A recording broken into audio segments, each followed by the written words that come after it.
are going to take a beautiful journey inside the mind of a child. Have you ever wondered how a tiny child slowly learns to speak, play, think, and solve the problems? Have you ever wondered how children think, learn, and understand the world around them? Well, the story of cognitive development is actually a fascinating journey, a journey into the growing mind of the child. Let, Let us travel through the history and meet the great thinkers who helped us understand how children's minds grow and change. In the early days, people thought children were just miniature adults, that their minds worked the same way. But as psychology developed, many thinkers began to realize children think differently. One of the greatest psychologists, Vygotsky, introduced the famous idea of zone of proximal development. And then came Jean Piaget, the most influential figure in cognitive development. Piaget said, children are not empty vessels to be filled, but active learners who build their own understanding of the world.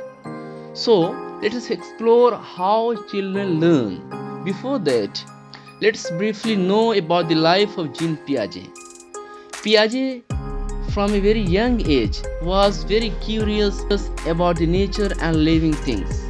And this curiosity led him to spend his life studying children and developing his famous theory of cognitive development. His research changed the psychology and education all over the world. So let us start and discuss about some key concepts which are directly related to the cognitive development of the child. The very first concept is schema, the child's mental framework. Schema is a fundamental building block of knowledge. It is an organized packet of information used to understand and interpret new experiences. I think you are still confused, but don't worry, let us try to understand this in another way. Imagine your mind as a big library full of ideas. Each idea is kept in a small box. We call that box a schema. Let us further clarify it with an example. A small child sees a dog at home which has 4 legs, tail, and it barks. So, here the child makes a schema. All animals with 4 legs and a tail are dogs. Now, this little schema becomes their rule for the world. Another concept is assimilation. Assimilation, it is the cognitive process of making new information fit in with the existing understanding of the world. One day, the child goes outside and sees a cow. Suddenly he shouts, "Wow! Look the animal! It has 4 legs and a tail," and thus the child proudly says, "It is also a dog." Another major concept is accommodation. It is a process by which pre-existing knowledge is altered in order to fit into new information. When the parents explain, "No, my child, this is not a dog, it is a cow. Cow gives milk." The child gets a little confused, then adjusts the schema. Now, the new schema says, dogs have 4 legs and bark. Cows have 4 legs, but they do sound like moo and kick. Let us explore how Piaget explains the way children think and learn at different ages. By understanding these stages, we can see why children think, reason, and solve the problems differently as they grow, and why teaching and learning must match their developmental level. The very first stage is sensory motor stage, 0 to 2 years. This is the child stage, when a little one learns about the world using senses and actions by seeing, touching, tasting, and moving. Let's see what happens in this stage. The very first thing happened at this stage is learning through senses and action. Let's imagine a small child lying on a mat. The child sees something shiny, maybe a small mirror. The little one stretches out tiny hands, grabs it, and stares at the reflection. Who's that child? The child smiles and touches the mirror. Now, does the child know what the mirror is called? No. Does the child understand how it makes reflection? Not yet. But the child is learning by using senses and action. Another major concept is object permanence. Let us play a small game. Imagine you are sitting with a little child. You take a bright red ball and roll it toward the child. The child giggles and reaches out to grab it. Now, you take the same ball and slowly hide it under a blanket. What happens next? The child looks confused, then looks at you, and after a few seconds, looks somewhere else. But at the age of 8 months, a remarkable transformation occurs. The child lifts the blanket and there is that red ball again. Now the child knows, aha, the ball didn't vanish, it was just hiding. This new information is called object permanence. Another concept is representational play. Now the child is growing, walking, talking a few words, and exploring everything around. And something truly wonderful starts happening in that little mind. One day, you see the child holding a wooden block and saying, broom, broom. Wait a minute, it is not just a block, but for the child, it is a car racing down an imaginary road. Next moment, the child picks up a spoon and starts tapping it on a box, smiling and saying, drum, drum, drum. This is what we call representational play. Now, let us try to understand another concept. That is deferred imitation, the power of memory and observation. Have you ever noticed how carefully children watch us? They may look busy playing, but their eyes are always observing. Imagine this. In the morning, a mother is talking on the phone. The child sits nearby, quietly watching how she holds the phone, how she smiles, how she says hello and laughs. Hours later, when no one is around, the little one picks up a toy, holds it to the ear and says softly, hello. Now that's something truly amazing. The child is not copying immediately, it is copying later from the memory. Now, we are going to discuss the second stage. That is pre-operational stage, from 2 to 7 years. Let us step into the joyful world of imagination and language learning. At this stage, children talk a lot, ask endless questions. What is this? What is that? Why this is so and why that is not so? Let's explore their world. At the very first, we will talk about the language and imagination, the world of symbolic play. As the child grows, the world suddenly becomes much bigger and much more remarkable.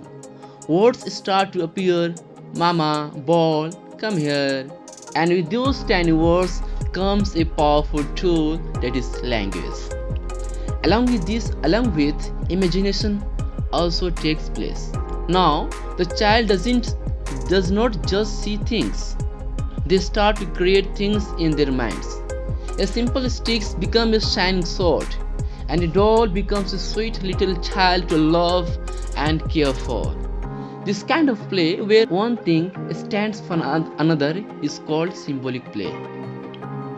Another concept is egocentrism, seeing the world through my eyes. Have you ever noticed a child insisting, no, that's mine, or you can't see what I see? This is not stubbornness. It is egocentrism, a normal stage in the child's thinking. Egocentrism means the child cannot yet see the world from another person's point of view. They assume that everyone sees, thinks, and feels exactly like they do. For example, if the child is hiding a toy behind a pillow and you ask a friend where it is, the child might say it is under the pillow, because in their mind everyone knows what they know. Another concept is animism. Have you ever heard a child saying that, Oh, my doll is sad because I didn't hug him. Or the sun is smiling today. That, my dears, is called animism. Animism is when children believe that everything around them has life, feelings, or intentions, not just humans or animals, but toys, objects, or and even nature. Another concept is artificialism, when children think humans control everything.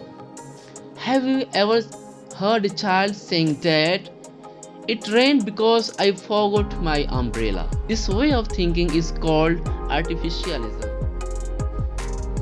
Dears, now we are going to discuss the third stage, that is concrete operational stage, that is from 7 years to 11 years.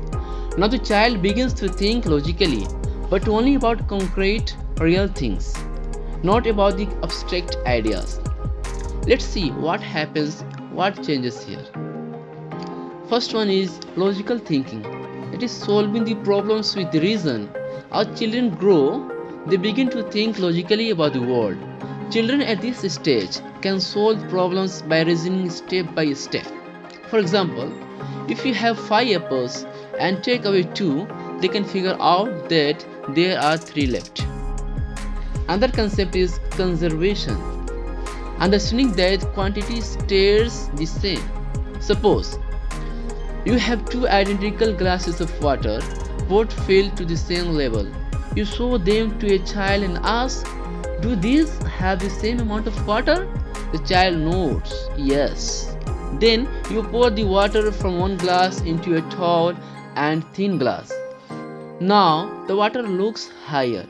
Older child, in the concrete operational stage, now understands conservation. Another concept is classification and seriation. As children grow, they start to see patterns in the world around them.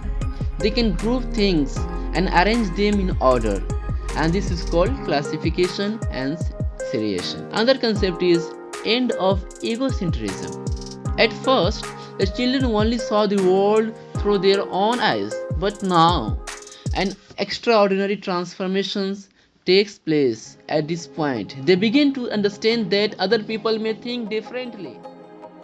Now dears, we are going to discuss the last and final stage, that is formal operational stage, from 12 years and above. Welcome to the teenage brain, full of questions, dreams and big ideas. At this stage, thinking becomes abstract, logical and scientific. So let us try to understand each concept one by one. Abstract thinking, that is exploring ideas beyond the concrete. As children grow into teenagers, their minds open to a whole new world of ideas.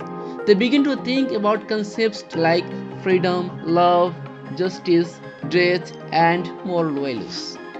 For example, they can ask, what does it mean to be fair? This is called abstract thinking, the ability to understand and discuss ideas that cannot be seen or touched. Another relevant development is deductive reasoning.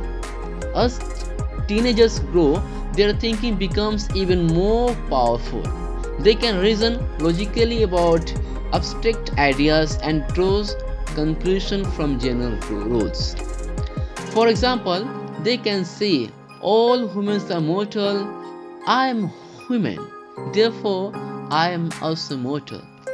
This is called deductive reasoning, the ability to start with a general principle and figure out a specific truth. Another concept is hypothetical thinking. As children grow, their thinking goes beyond what is, could be. They ask questions like, what if gravity stopped for 1 second? What if humans could fly? This is called hypothetical thinking, the ability to explore what if situations, possibilities, and alternative realities. Another concept is problem solving. As children grow, their minds become capable of tackling real challenges.